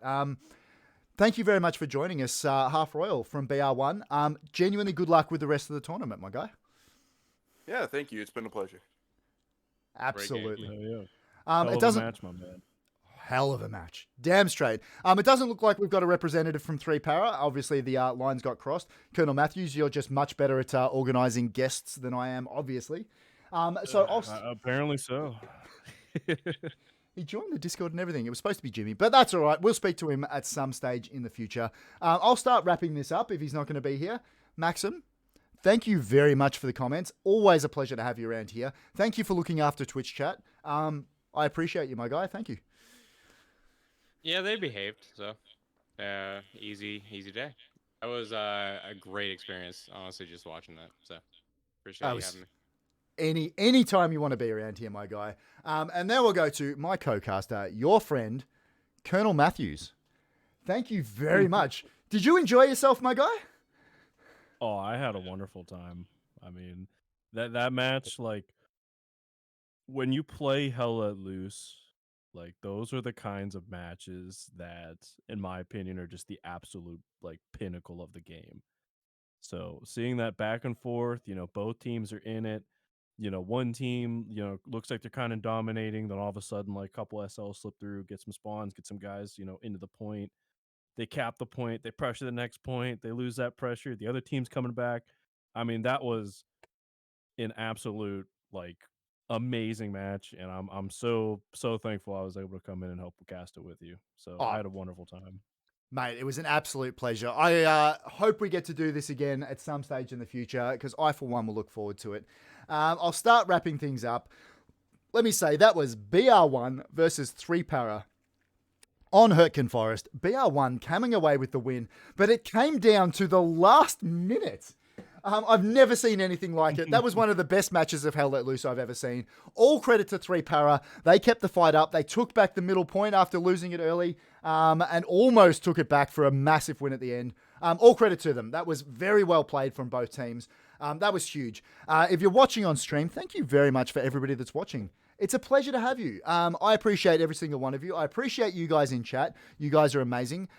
Stick around. We're going to go raid somebody from the Hell Let Loose community. There's always somebody juicy we can jump on. It makes me look good, but I always like to finish my streams by saying, ladies and gentlemen, look after yourselves. If you can manage to do that, see if you can't look after somebody else too. I will see you next stream, next cast, and you know what? I'm going to look forward to it. Take care, guys.